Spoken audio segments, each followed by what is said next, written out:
बस लोगों को पता चल गया था तो मेरा दिमाग काम कर गया, क्योंकि मैं वही 18-19, क्योंकि हमें पैसा चाहिए था। मैं कैसे करूँगी, क्योंकि इसने कर्जा इतना कर रखा था। इसने अगर मैं लगाती भी ना तो 13-14 लाख रुपए का कर्जा था मेरे सिर पे। तो मैंने दिमाग में काम किया, मैंने कहा अब मुझे मिले सिर्फ 12 लाख रुपए, और फिर मुझे अपने लिए भी चाहिए था, क्योंकि इस तरह तो कर लिया। मैं कहाँ किराए पे रहूँगी, सामान लेके जाऊँगी, बच्चा है मेरा, पढ़ रहा था 12वीं में बेटा मेरा, उसकी फ़ीस मैंने जमा करानी थी 1 साल की। उसके बाद उसमें एडमिट कार्ड नहीं दे रहे थे। फिर मेरा दिमाग काम किया, मैंने 12 लाख में मकान बेच दिया, जबकि क्योंकि 13,000 रुपये बिजली का बिल था और 26,000 रुपये उसने अपनी वो ली थी, तो ये काट के 11 समथिंग कुछ मुझे मिले थे। तो मैं उससे धीरे धीरे पैसे, उसने मैंने को 1 लाख रुपए का चेक दिया था, 1 लाख रुपए स्टार्टिंग के दिए थे, चेक दिया था मैंने। फटाफट तनिष की फ़ीस भरी, जो भी थे SGFC वाले उनको मैंने कहा सेटल। फिर किसी और ने मुझे कहा, एक लेडी थी बहुत बात करने लगी, मैंने उसको सारा बता दिया ना जितना कुछ था। तो कहने लगी मैडम सेटलमेंट करा दो, माना क्रेडिट कार्ड नहीं बनेंगे, आपके ना पैसे कम हो जाएंगे, आपके पैसे बच जाएंगे। उन्होंने ही मुझे राय दी कि सेटलमेंट करवा लो, आप ऐसा करना कि मेरे पास नहीं है। तो उन्होंने फिर उसके जो भी बनता था ना उसका आधा आधा ही लिया मेरे से।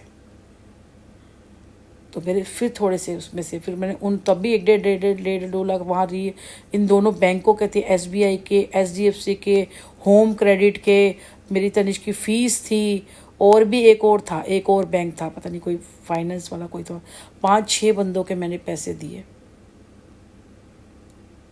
फिर गोल्ड के हमारे वो थे, गोल्ड का भी अगर उसका जो था ना, मतलब बकाया 6 महीने का होता है, वो दिया, तब जाके गोल्ड हाथ में हाथ मिलने वाली बात थी। वहाँ भरा, मैंने कहा चलो वो ना चढ़ता जाए।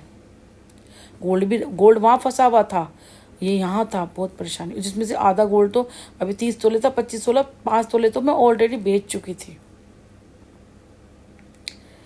बहुत मुझे पता है, मैंने अकेले, मैंने कहता है ना ऊपर वाला मदद करता है, कर तो मैं सही रही थी, बस मेरे हाथ में पैसा नहीं था। ये लोग ना सिर्फ ऐसे मुंह चलाने से कुछ नहीं होता। मेरे घर में मैंने अपने ठाकुर जी को चीनी का भोग लगाया था, चीनी का, रोटी और चीनी का भोग लगाती थी। 2-3 महीने तक हमारे घर में दूध ही नहीं आया,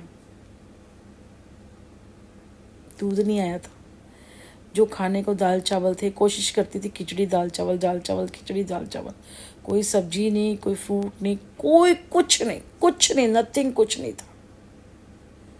मैं कैसे चला रही थी समझो, एक तरह से 3 या 4 हज़ार रुपये में मैं 1 महीने की रोटी चला रही थी अपने बेटे की और मेरी। 3-4 हज़ार रुपये में मैंने पूरे 1 महीने की रोटी चलाई थी। कैसे चलाई थी मुझे पता है, कैसे चलाई थी मुझे पता है। तो इसीलिए जिसने झेला होता है ना, आप मुझे कुछ भी कह लो, ये मर जाए ना, सुनील मर जाए, सुबह का टाइम है, मैं उस दिन ना शुक्र मनाऊंगी। ये मर जाएगा ना, मैं शुक्र मनाऊंगी, मैं शुक्र मनाऊंगी, सच बताऊं, समझो, क्योंकि ये मर जाएगा। बाकी मेरे मायके वालों का तो कोई मतलब नहीं बनता, कोई नहीं, यही सबको रेल में बना रखी होगी इसने। मेरा किसी से कोई लेना देने, कोई से मिलना है नहीं लेना, मैं तो ये भी छोड़ दूंगी। बेटा मेरा काम करेगा, मैं काम करूंगी, अपनी सिंपल सी लाइफ जिएंगे हम। सबको देख लिया मैंने, मर्द बचे ही नहीं है, सही बताओ।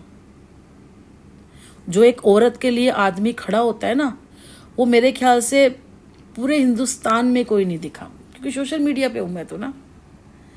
मैंने सोशल मीडिया पे मैंने कोई ऐसा मर्द नहीं दिखा जिसने ये कहा हो कि मुझे ना सुनाई दे रहा है ना मुझे, मैं कुछ बोल रहा हूँ, मुझे सिर्फ दिखाई दे रहा है कि मैंने करना है। मैं नहीं जानता ये कौन है, बस मैं इसकी मदद करूँगा। मुझे नहीं पता इसका हुआ क्या नहीं, मैं इसका पास जानना ही नहीं चाहता, और मुझे कुछ चाहिए भी नहीं, बस मैंने इसकी मदद करनी है। जो ऐसे पकड़ के हमें ऐसे निकाल दे, मैंने कोई मर्द नहीं देखा भाई, मैंने कोई मर्द नहीं देखा, हिंदुस्तान में कोई मर्द नहीं है।